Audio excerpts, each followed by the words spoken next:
I promise you that this job is worthy of being your life's work. For years, you've worked insanely hard. You've sacrificed your social lives, relationships, and pulled who knows how many all-nighters. I am in awe of what you've done, and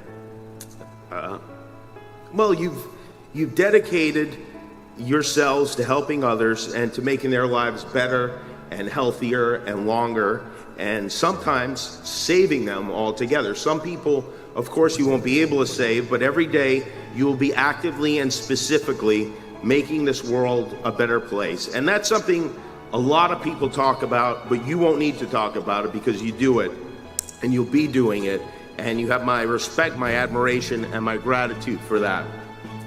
Medical care is something that we take for granted, but when my son was born with a life-threatening condition, a congenital heart defect, I saw that what you're doing is miraculous. And I thank Dr. Starnes again for all he did for our family.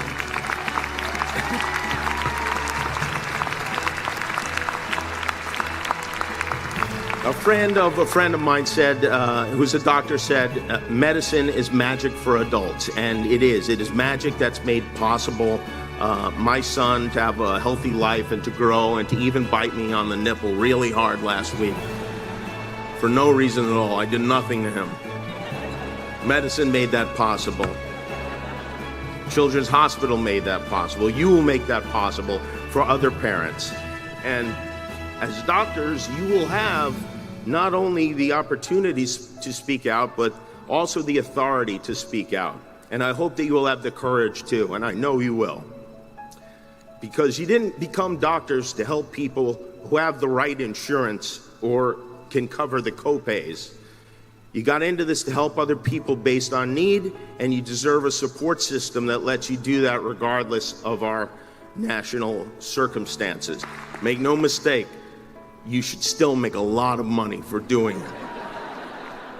There's no reason that shouldn't happen. You deserve it for working so hard and eating so much ramen all these years, and not even the top ramen, the bottom ramen. You deserve every penny you get. But do be kind, be compassionate, caring and understanding. Teach your patients. Doctor means teacher, right? Teach the techs and the students. Handle your fellow humans gently. And listen, that's really all we want, is we want a doctor to listen and act like he or she cares. We don't expect you to have all the, we do expect you to have all the answers. And by the way, after all the money you spent on school, you should have some of the answers, for sure. But if you don't, just fake it. We don't know what you're talking about. Just use words like dysphagia and we will nod. And my final piece of advice is this, is to take care of yourselves. You're going to be saddled with a lot of stress, taking care of others. People depend on you for their well-being and their lives. You'll be dealing with frightened, sometimes angry patients. The life you've chosen is consequential.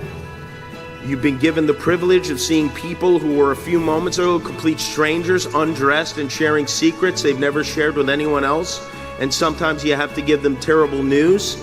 It's a stressful job, being responsible for other people's lives, and most of your marketing friends and your writer friends and your lawyer friends are not going to understand it. So lean on each other, because all of you will, in the next 3 to 7 years, have a hard time. It will be hard. Doctors need doctors too. Take care of each other and find a way to make time for yourself. Thank you for listening. Thank you for devoting your lives to this noble profession. Thank you for all the hard work you've done and the hard work you're going to do. Nothing is more important than this. I promise you that this job is worthy of being your life's work. Thank you for helping others. And I don't know when the peace sign became fight on, but fight on.